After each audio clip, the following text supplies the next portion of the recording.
Apesar da esquerda e do próprio presidente Lula utilizarem a delação de Mauro Cid como munição contra Jair Bolsonaro, algumas alas do governo e aliados manifestaram preocupação com o poder adquirido pelo STF. O grupo questiona o método de investigação e a conduta adotada com o ex-ajudante de ordens, que relembra métodos usados durante a Lava Jato e foram alvos de críticas, você se lembra. A torcida dessa ala é para que a delação de Mauro Cid seja robusta e farta em provas, para que não fortaleça ainda mais a direita. Como noticiamos ontem, inclusive, de acordo com uma reportagem da Folha de São Paulo, métodos de investigação da Lava Jato têm sido utilizados para fechar o cerco contra Jair Bolsonaro e também seus aliados. Vamos começar o nosso giro de análises, vamos ao Rio de Janeiro. Roberto Mota com a gente. Mota, seja muito bem-vindo, uma ótima noite a você, vários assuntos para tratarmos. Agora, essa notícia de abertura do Pingos de hoje chama a atenção que pessoas do próprio entorno do presidente da República e também do governo federal vêm com ressalvas à atuação do ministro Alexandre de Moraes e acabam adotando uma postura de cautela com essa delação de Mauro Cid, justamente porque eles não têm ciência e conhecimento sobre o conteúdo dessa delação. Mas qual é o ponto principal? Por que esse receio agora? Essa notícia chama atenção e desafia a nossa credulidade, né, Daniel? Boa noite a você, boa noite, meus colegas de bancada, boa noite, nossa querida audiência. Eu realmente não sei o que dizer a respeito dessa notícia. Eu acho que deve ter muita gente no Brasil hoje refletindo sobre o que está acontecendo e considerando a possibilidade do que está acontecendo hoje acontecer com eles. Eu já contei aqui, acho que foi ontem, a fábula da espada de Damocles. Damocles era um sujeito que queria ser poderoso e aí o rei se ofereceu para trocar de lugar com ele por um dia. Então, durante um dia, Damocles sentou lá no trono do rei e começou a se divertir, até que ele olhou para cima e viu uma espada pendurada no teto por um fio.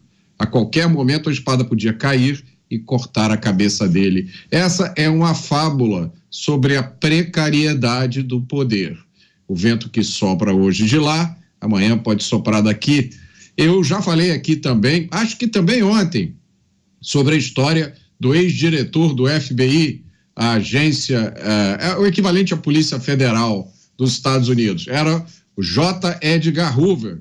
Ele se tornou muito poderoso produzindo dossiês sobre políticos e sobre personalidades públicas.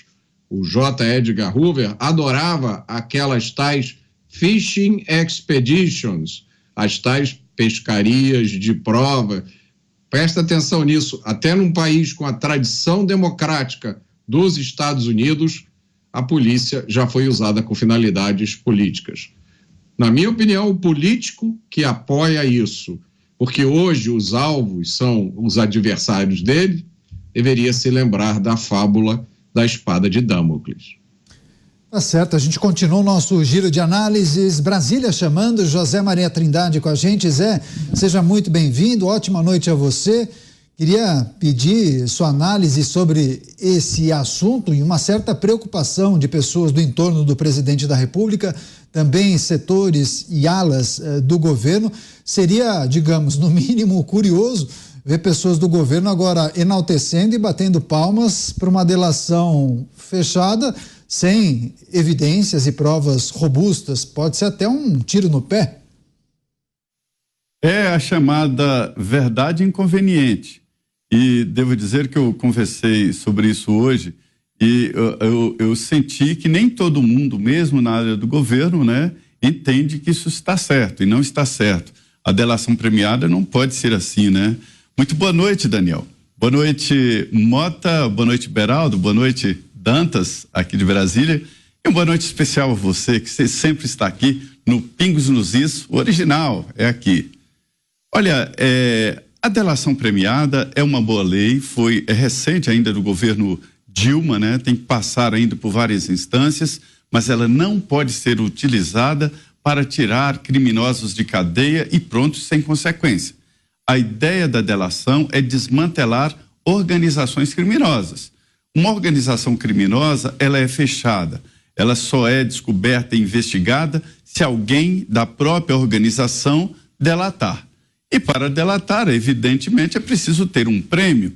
E o prêmio é a redução da pena a ser cumprida, também a devolução de dinheiro em caso de corrupção, em caso de roubo, é preciso devolver, e uma promessa de não continuar delinquindo. Então, assim, há toda uma amarração, um processo. Então, para que a delação seja aceita, é preciso o ok do Ministério Público. E logo depois, o Supremo aceitou também que a delação pode ser feita pela Polícia Federal. Nada impede que no futuro se aceite nos estados, né, a delação premiada sendo aprovada pelo promotor, ou seja, uma pulverização da delação premiada. Eu previa isso. Eu achava que a delação iria se estender por todo o país, porque a justiça é assim. Então, lá na frente, crimes desenvolvidos no município pequeno poderiam ser investigados através de uma delação premiada. Mas isso não está acontecendo. O que acontece no Supremo Tribunal Federal se multiplica para a segunda instância e vai até o município. É uma responsabilidade muito grande. Então, o que o Supremo está fazendo agora contra as delações da Lava Jato não pode mudar a ideia agora numa nova delação, uma delação que a gente não sabe ainda o conteúdo, mas se o ajudante de ordens de um presidente da República faz uma delação, a delação é para cima, o alvo, logicamente, teria que ser o próprio presidente da República, né? É uma situação muito grave e não pode agora aceitar uma condição que o mesmo Supremo Tribunal Federal não aceitou no passado. A gente fala muito aqui aquela história do pau que dá em Chico, dá em Francisco, mas não é isso. É de que a lei, ela tem que ser soberana e nós vivemos no império das leis. Ou seja, a lei que vale para um tem que valer necessariamente para outro.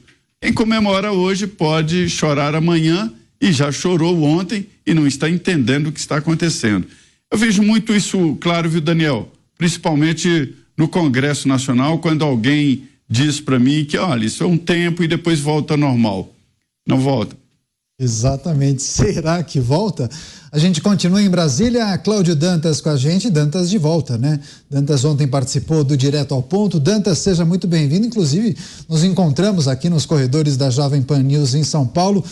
Dantas, esquerda aparentemente mudando de postura em relação aos métodos utilizados na Operação Lava Jato e o receio de alas do governo federal e de pessoas no entorno do presidente da República. Qual é o perigo da delação de Mauro Cid e qual deve ser a postura do governo?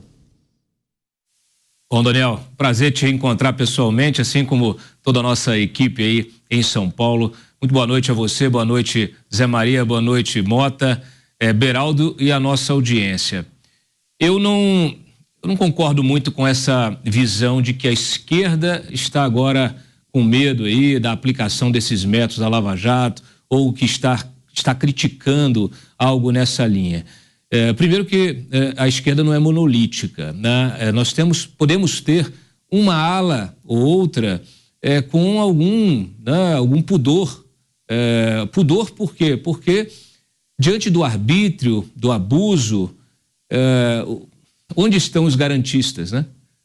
Aqueles que se diziam garantistas para criticar supostos abusos da Lava Jato, hoje silenciam diante de vários abusos. E olha, os abusos, eles vão de um lado a outro, eles estão presentes em diversas instituições, em diversas instâncias e em diversos debates. Não se trata apenas da questão jurídica, simplesmente. Nós temos visto aí prisões que não respeitam, né, o devido processo legal, advogados que não têm as suas prerrogativas respeitadas. A gente tem visto a manutenção dessas prisões aí e com esse cheiro, né, de prisão para fins de delação. Enfim, coisas que criam esse liame, né, com o que aconteceu no passado e que geraram tantas críticas, geraram tantas acusações e que geraram, inclusive, anulações judiciais de condenações, né, de sentenças. Será que isso vai acontecer, vai se repetir lá na frente?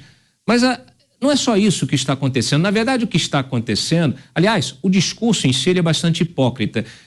Eu já venho reparando, né, no uso, inclusive por parte da própria esquerda, do poder para além dos seus limites, né? A gente viu na CPI da pandemia, por exemplo, a CPI quebrando o sigilo de bancário, fiscal, de vários investigados, bastando ali fazer um requerimento, tinha maioria, um requerimento com a fundamentação vazia, frágil, absolutamente frágil, e conseguindo quebrar sigilos e etc., coisa que você nunca viu isso acontecer do ponto de vista das investigações da Lava Jato, por exemplo, que tinham que ter uma fundamentação, tinha que ter manifestação do Ministério Público, tinha que ter a autorização judicial. Nós vimos isso acontecer também, inquéritos sendo abertos pelo Supremo, como o próprio inquérito das fake news, sem nenhuma participação do Ministério Público. Depois, o Ministério Público teve que, de alguma maneira, ali se encaixar na investigação para tentar constitucionalizar essa investigação, que até hoje está aberta.